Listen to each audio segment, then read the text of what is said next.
आज दो विषयों के लिए प्रेस वार्ता बुलाई है। आप सभी मीडिया के मित्रों को मेरा सादर नमस्कार। हमारे बाड़मेर जिले में, जिसको हम प्राचीन मालानी नाम से पुकारते हैं, यहाँ पर कई सैनिकों ने सेना में काम करते हुए इस मातृभूमि के लिए बलिदान दिया है।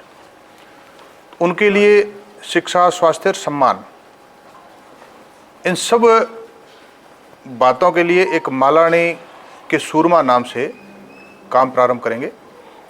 एक टीम पूरा काम करेगी जिसमें आपको मीडिया का भी पूर्ण सहयोग रहेगा, जनप्रतिनिधियों का, स्थानीय गांव के लोगों का, सरकार का, प्रशासन का, सब प्रकार से सहयोग रहेगा। यानी बाड़मेर जिले में मालानी की धरा में रहने वाले वीर सपूतों ने, सैनिकों ने सीमा पर और देश के लिए काम करते करते जिनका बलिदान हो गया, उन परिवारों के लिए जिनको आर्थिक संबल की आवश्यकता है, उनको आर्थिक संबल देना, यानी उनके बच्चों को फ्री में पढ़ाई कराना, स्वास्थ्य की जहां आवश्यकता हो वो जानकारी मिलते ही टीम तुरंत पहुंच जाएगी, ऑनलाइन अथवा फिजिकली उनको चिकित्सा की सुविधा उपलब्ध कराना। और जहां तक सैनिक के सम्मान की बात है, गांव में जहां जहां सार्वजनिक स्थान, चाहे मार्ग अथवा स्कूल, जहां सैनिक के नाम है वहां ठीक, जहां नहीं है वहाँ उस सैनिक का नामकरण करवाना, चाहे स्कूल अथवा सड़क का पुनरुत्थान करना है।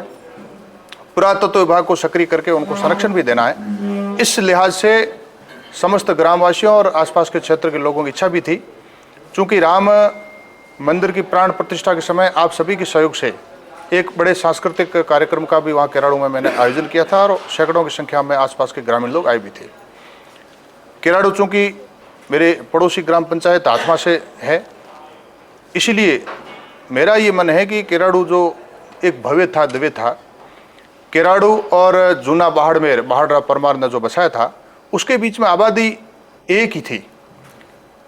किसी कारण बाहरी आक्रांति भी आए, चाहे अलाउद्दीन खिलजी आए, अन्य आए, उन्होंने आक्रमण बार बार किए, इसलिए आज केराड़ू भग्नावशेष स्थिति में है।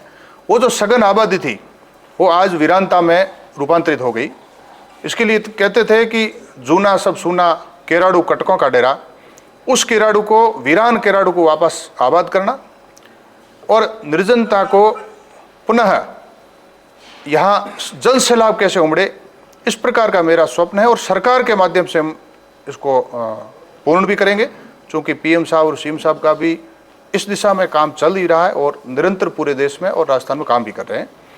इसलिए पूरे केराड़ू के आसपास रामसर पंचायत समिति अथवा बाड़मेर जिले में पूरा लोगों में उत्साह का वातावरण है। मैं परसों उधर गया था तो केराड़ू और सियाणी में लोगों ने, सैकड़ों लोगों ने भव्य स्वागत भी किया। केराड़ू के लिए और भविष्य में जैसे जैसे हम करेंगे विकास के लिए सरकार के माध्यम से, तो आपको जानकारी देते जाएंगे। वीरान केराड़ू आबाद हो जाए और निर्जनता जन सैलाब में रूपांतरित हो जाए, इस दिशा में काम कर रहा हूँ। तो ये दोनों विषयों को लेकर के आज मैंने ये पीसी बुलाई। आप सबका स्वागत, अभिनंदन। ये मालानी के सूरमा क्या जरूरत आ पड़ी जिस वजह से आपको इसका बीड़ा उठाना पड़ा? देखिए, किसी भी अच्छे कार्य के लिए हमेशा जरूरत रहती है। चाहे कोई भी काम कर रहा होता तो भी हम कितने भी अच्छा काम करें तो वो काम पूर्ण हो जाए, ऐसा नहीं होता। जरूरी नहीं है कि जब काम कर रहा हूँ तो मैं ही पूरा कर लूँगा, वो जरूरी नहीं है। एक नेक कार्य करने के लिए, अच्छी दिशा में काम करने के लिए बहुत सारे लोगों की आवश्यकता होती है, बहुत बार बार होती है, समय समय पर होती है। तो निश्चित रूप से मेरे से पहले भी बहुत लोगों ने काम किया होगा या कर रहे होंगे, और मुझे भी ऐसे लगा कि यहाँ आवश्यकता है, तो मैं भी काम करने का प्रयास करूंगा, सभी के सहयोग से काम करने का प्रयास करूंगा। और भी लोग जुड़े इसके साथ, अच्छा काम है तो सब लोग जुड़े। ये आपका व्यक्तिगत एक अभियान या कार्यक्रम है, या सरकार और प्रशासन को भी आप इसमें शामिल करके उसके बाद आप आगे बढ़ेंगे ताकि ज़्यादा से ज़्यादा लाभ मिलने का जो लक्ष्य है उसकी पूर्ति कर पाए? देखिए, काम मैं व्यक्तिगत प्रारंभ कर रहा हूँ, लेकिन सहयोग सबका चाहिए, समाज का भी चाहिए, मीडिया का भी चाहिए, सरकार का भी चाहिए, जनप्रतिनिधियों का भी चाहिए, एक आम जन का और समाज का सबका सहयोग चाहिए। क्योंकि ये काम ही ऐसा है कि एक स्वाभाविक रूप से सब सहयोग करेंगे, परंतु एक पहल करने की आवश्यकता है। इसलिए मालानी की सूरमा क्या है दरअसल, इसमें किन परिवारों को चिन्हित किया जाएगा या किन परिवारों तक पहुँचने का प्रयास किया जाएगा?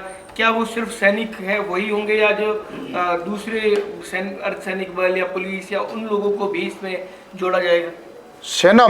सेना में रहते हुए जिनका बलिदान हुआ है उनको मालानी सूरमा नाम से हम संबोधित करते हुए उन परिवारों को काम करेंगे। आपने जैसा जूना केराडू को बताया कि भाई हम जो नक्शे में नहीं था, पर लेकिन अब जैसे थार महोत्सव की डेट भी फाइनल हो गई है, पर चूना केराडू के अंदर थार महोत्सव का कार्यक्रम भी नहीं है। हर बार तो होता है, छोटा मोटा कार्यक्रम होता है, पर इस बार तो नाम तक नहीं है।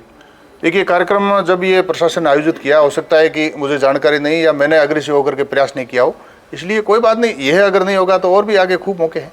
तो केराडू को बहुत अपन आबाद करेंगे और बड़े मेले लगें और मरु महोत्सव भी वहाँ हो, कुछ कार्यक्रम वहाँ हो, ऐसे हम प्रयास करेंगे।